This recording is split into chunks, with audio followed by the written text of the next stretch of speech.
Well Koda, I have to say your stay here has been a treat, Izuku told the large boy in front of him. Koda nodded. The poor boy looked horribly uncomfortable and was trying, and failing, to look Izuku in the eye. Kei in particular has really appreciated your presence here. She does love animals. Izuku told him. Koda muttered.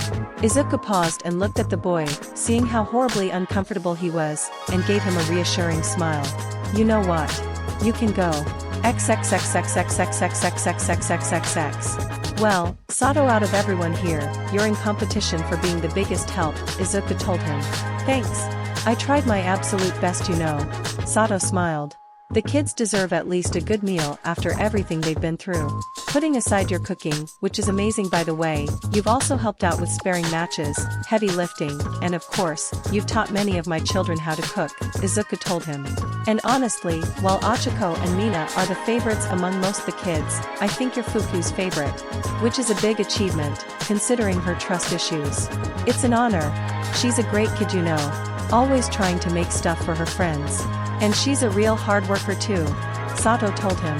Best student I've had, although I haven't really taught anyone cooking before I got here. Well, from what I hear, when Fuku focuses on something, nothing will stop here. I'm actually a bit concerned she might pull a me, and overwork herself, Izuku said. I'm sure everyone else won't let that happen, Sato told him. They're all good kids, that look out for each other. And after what happened to you, they'll be on high alert with stuff like that. I hope so, Izuku sighed, before refocusing.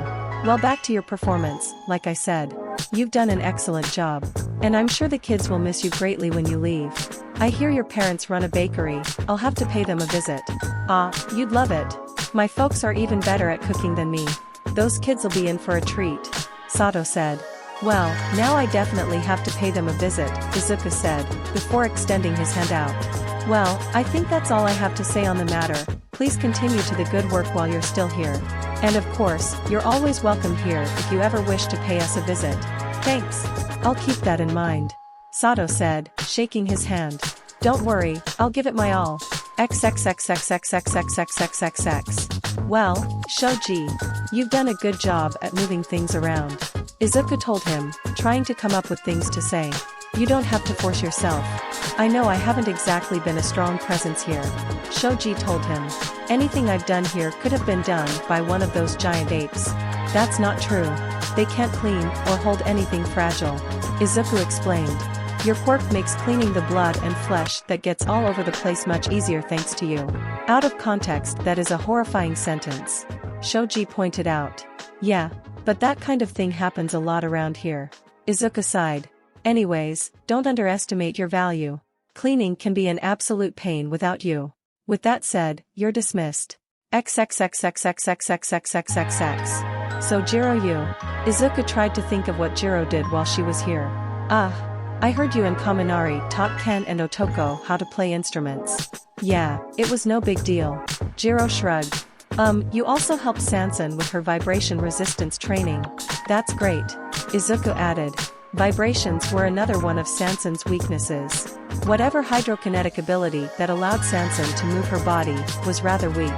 Meaning that Sansan could only really move if there was no strong resistance. Meaning things like vibrations, shockwaves, and even strong winds would leave her without control of her body. She was trying to find ways to combat this, which Jiro was a key factor in. I mean, I just stood there and blasted sonic waves at her. Still not that big of a deal, dude, Jiro said, casually. Well, I'm sure she appreciates it, Izuku told her. Keep helping her out. Will do, boss, Jiro said slightly sarcastically.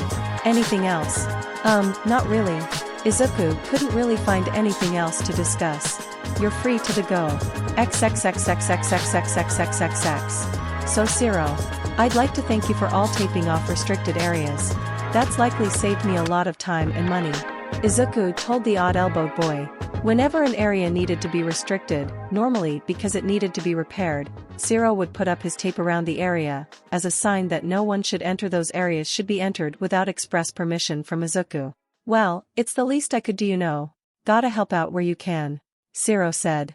I mean, other than this, the swinging training is the only thing of note that I did here. I think the swinging training was very useful. Mobility during a fight, or even during a rescue, can be key, Izuku brought up.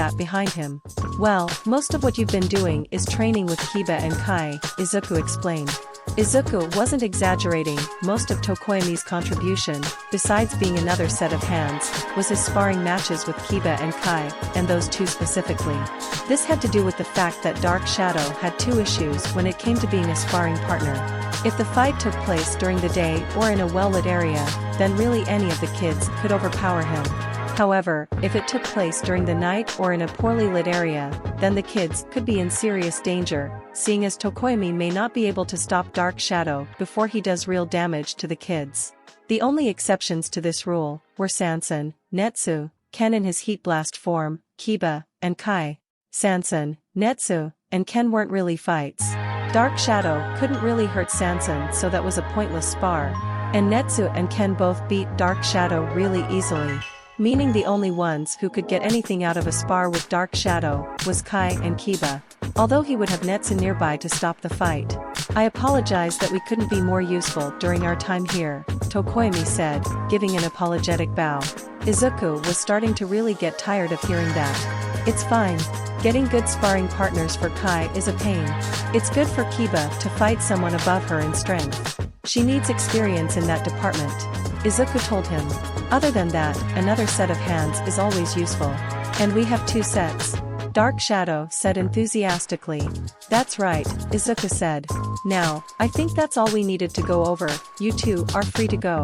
XXXXXXXXXXXX. I want to say again, Todoroki, how sorry I am for what Yonda did, Izuku said to start off the meeting. It's fine. I'm getting over it, Todoroki told him. Now are we going to get on to the review?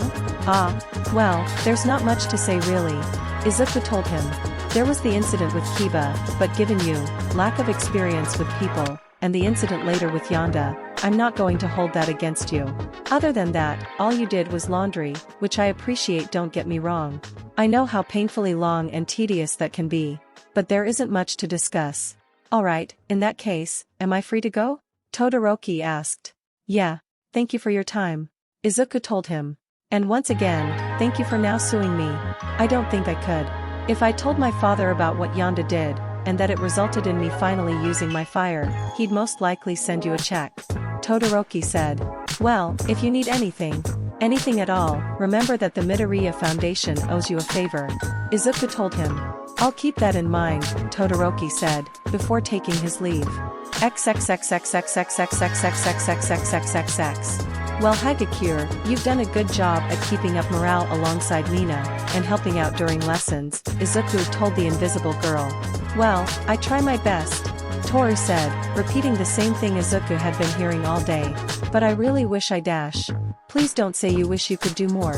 Izuku slumped onto his desk. I've had to hear that over and over again.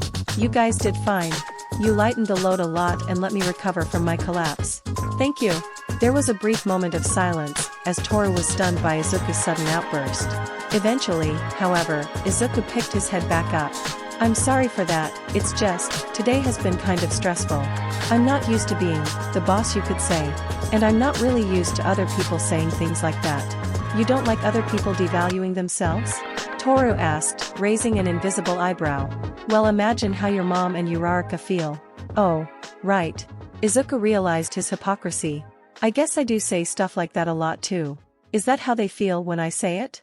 I really owe both of them an apology. Okay. But a piece of advice, after you apologize, don't keep apologizing, Toru told him. Thank you. Izuku groaned, picking himself up to continue to the review. Overall, you've done a great job, thank you for your help. You're free to go. Wow, that was short. Come to think about it, these have all been pretty short, Toru noted. I'll be honest, I have no idea what I'm doing, Izuku admitted. I just figured this was something an employer should do, and tried it out. I don't think it's going too well. Ah, well, at least you're trying. Toru tried to reassure him. And that's what really matters. Thank you, Hakakure. Keep up the good work. Izuku told her. XXXXXXXXXXXXXXXX. Izuku and Shinso stared at each other for a while, neither of them knowing what to say for a while. I'm willing to bet you forgot I was here at least a few times, Shinso spoke up. You're not wrong, Izuku admitted. But I guess that's desirable if you want to be an underground hero. Right? Yeah, sounds about right, Shinso responded. And then the silence returned. Shinso is another person whose contribution could be summed up as another pair of hands. And given Shinso's tendency to not stick out, Izuku really did have a hard time remembering he was here. If you're not gonna say anything, I'm just gonna go, Shinso said, getting up to leave. Yeah, that's probably for the best, Izuku told him. XXXXXXXXXXXXX. When I first heard you'd be coming to work here, I was a bit worried, Mineta, Izuku explained. But you've done a great job of keeping your less admirable traits hidden from the children. Well, I tried to stay away from them as much as possible, Mineta admitted with little shame. Can't slip up and let them hear something they shouldn't if they're not around me, to begin with. Well, at least you're aware of it. Izuku sighed. Other than that, you've done a great job helping out with the paperwork. Now, I think we should address the elephant in the room. Mineta winced. Do you mean the gacha thing? Yes, the gacha thing. Izuku deadpanned. As much as I'm not happy about my children getting addicted to gambling, part of me felt like this was inevitable. It only takes one of them to learn about these games before it spreads to the entire house. At the very least, you gave me the chance to nip any bad spending habits in the bud and lay down some ground rules about these games. And give them a good lesson about spending. If anything, I'm less upset about you introducing them to these games and more upset that you didn't give them a proper warning about how these games can affect them. Or at least tell me that you exposed them to this. Well, I didn't really think it was a big deal at the time. Mineta shrugged nervously. Although in hindsight, yeah, probably should have given you a heads up. Sorry. Just think about the consequences of your actions in the future, Izuku advised. Got it, boss, Mineta said. Alright, with that said, you are free to go, Izuku said. XXXXXXXXXXXX. So then, Yaoyorozu, I have to say you have been an enormous help in keeping everything organized, Izuku told the last member of 1A, except technically Bakugo, but he wasn't here. And you've been a massive help in clearing up the paperwork.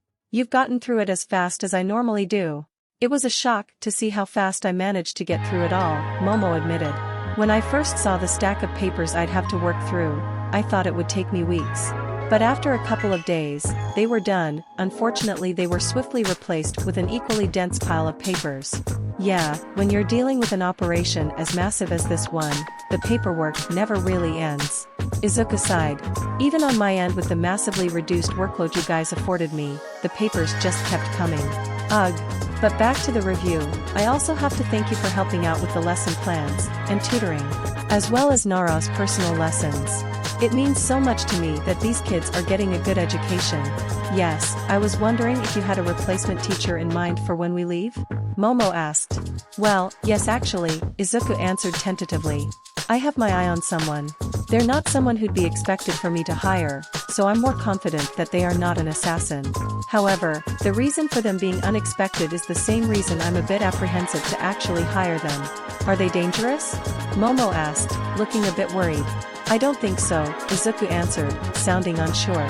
But they have the potential to be, and I have to find a way to check their intentions before I let them anywhere near the house. Can't you just hire a normal teacher? Momo asked. They sent a child assassin after me, Yaoyorozu, Izuku reminded her. Whoever is after me wants me dead, badly, and is willing to use almost any tactic to achieve that. And if I were them, I would want to get my best men, set them up as teachers, and then have them kill me when they get here. And of course, to make sure they get hired, they would make it so they have the best resume, make them look the most appealing. So I can't afford to have a normal hiring method. Well, I've never had assassins after me before, so I suppose I can't really comment on that, Momo replied, still not sounding convinced. Just please be careful that in your attempts to avoid these assassins, you don't end up falling prey to unrelated dangers. Fair enough. Izuku nodded in agreement. Thank you for the advice, Yaoyorozu. You may take your leave. XXXXXXXXXXXXXX. Why did I think that was a good idea? Izuku groaned as he slumped into his couch, with a face full of remorse. I've never had employees before. How was I supposed to review them? Did I go too easy on them? Was I too harsh? What was I supposed to do? What was I supposed to say?